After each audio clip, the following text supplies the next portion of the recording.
Hello दोस्तों, आज हम बात करेंगे एक और लिटरेरी मूवमेंट डैडाइज़म की। दोस्तों, डैडाइज़म एक लिटरेरी और आर्टिस्टिक मूवमेंट है। ये मूवमेंट वर्ल्ड वार फर्स्ट के बाद में आई थी।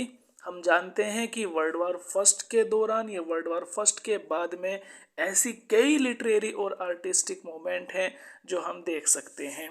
इनमें से हम जानते हैं जैसे कि एब्सर्डिज्म, उसका भी टाइम पीरियड वही है। इसके अलावा शर्लिज्म है, निहिलिज्म है और डैडाइज्म है। ठीक है, ये कई ऐसी मूवमेंट हैं जिन्होंने उस समय की जो वैल्यूज़ हैं, चाहे वो पॉलिटिक्स को लेकर हों, चाहे वो गवर्नमेंट को लेकर हों, चाहे वो सोसाइटी को लेकर हों, चाहे वो आर्ट को लेकर हों या चाहे वो लिटरेचर को लेकर हों, तो उस समय की जितनी भी वैल्यूज़ थी, तो उस समय के आर्टिस्ट ने उन वैल्यूज़ को अपोज किया है।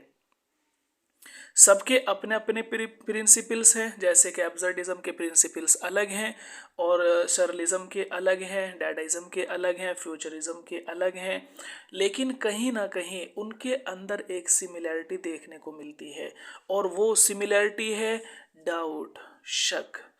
आर्टिस्ट हर उस चीज़ को लेकर शक कर रहे थे जो उस समय एग्जिस्ट कर रहा था। यहाँ तक कि वो रिलीजन को लेकर भी डाउट कर रहे थे, गॉड को लेकर भी उनके अंदर एक डाउट था। हमने एब्सर्डिज्म के अंदर देखा है ना, बहुत ही फेमस हमने प्ले देखा है थॉमस बैकेट का, waiting for Godot. Waiting for Godot का क्या मतलब है कि वो लोग, उनको ये नहीं पता, गोडो मीन्स गॉड, खुदा, कि खुदा एग्जिस्ट करता है या नहीं करता, और अगर वो करता है तो किस फॉर्म के अंदर वो एग्जिस्ट करता है।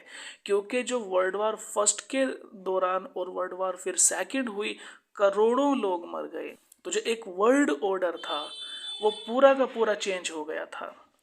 पूरा वर्ल्ड ऑर्डर चेंज हो गया था, पहले वर्ल्ड वार फर्स्ट और फिर वर्ल्ड वार सेकंड के अंदर। जैसे कि अभी हम देख रहे हैं कि कोरोना के बाद में जो वर्ल्ड ऑर्डर है वो धीरे धीरे चेंज होता जा रहा है, बहुत तेज़ी के साथ में चेंजिंग आ रही है कोरोना के बाद में। तो आप देखें कि यहाँ पर लोगों के अंदर एक शक आ गया था कि गॉड एग्जिस्ट करता है या नहीं करता, और अगर करता है तो किस फॉर्म में करता है। तो हम बात कर रहे हैं डैडाइज्म की। यहाँ भी बात हो रही है डाउट को लेकर। ये भी डाउट कर रहे हैं उस समय की, चाहे वो गवर्नमेंट पॉलिसी हो, चाहे वो पॉलिटिकल पॉलिसी हो, चाहे वो रिलीजियस रूल्स हो, कुछ भी हो, हर चीज़ को लेकर आर्टिस्ट डिसकंटेंट करते हैं, अपनी असहमति को प्रकट कर रहे हैं। क्लियर है?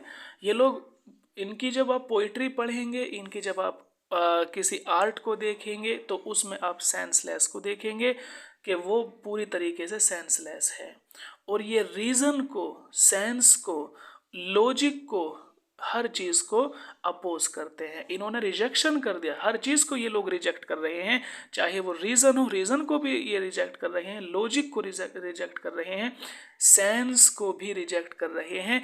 क्योंकि वर्ल्ड वार फर्स्ट और सेकंड के दौरान कोई लॉजिक, कोई सेंस, कोई भी बिलीफ, कोई वैल्यू काम नहीं आ रही थी, तो इसीलिए इन लोगों ने भी हर चीज़ को रिजेक्ट कर दिया। किसी भी तरह का बिलीफ, किसी भी तरह की कोई सेंस वाली बातें हो, किसी भी तरह का कोई लॉजिक हो, रीज़न हो, हर चीज़ को इन लोगों ने रिजेक्ट कर दिया था।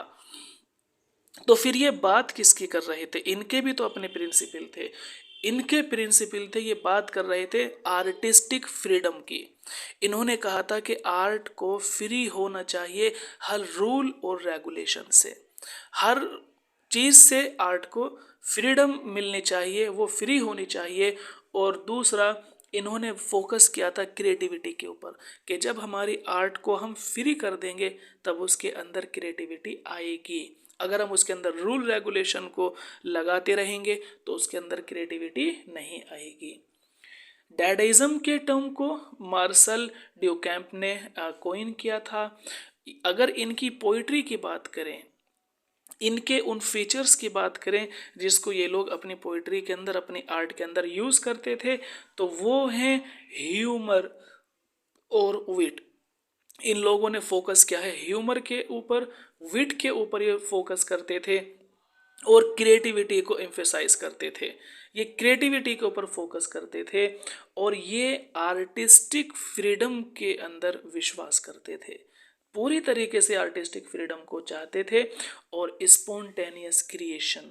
ये लोग स्पॉन्टेनियस, जैसे कि विलियम वर्ड्सवर्थ ने कहा है ना स्पॉन्टेनिटी, तो ये लोग भी स्पॉन्टेनियस क्रिएशन के ऊपर बात करते थे। अच्छा, जो सबसे इम्पोर्टेंट है वो आप शर्लिज्म के अंदर भी देखते हैं, इनकी उनकी आर्ट में, और डैडाइज्म की जो आर्ट है, इनकी जो पोइट्री है, यहाँ भी आप देखेंगे वो है कोलाज। कोलाज का आपको ध्यान रखना है, COLLAGE, कोलाज। कोलाज हम वैसे तो सभी जानते ही हैं, फोटो वगैरह को हम कोलाज बनाते हैं। तो वहाँ पर क्या होता है, अगर इनके आप आर्ट को देखें, इनकी किसी तस्वीर को देखेंगे तो उसमें एक ही तस्वीर के अंदर बहुत सारी तस्वीर हैं। उसी एक तस्वीर में 10 तस्वीर, 15 तस्वीर, 4 तस्वीर, 6 तस्वीर, एक पेंटिंग के अंदर एक पेंटिंग नहीं मिलेगी, उसके अंदर एक से ज़्यादा पेंटिंग आपको देखने को मिलती है।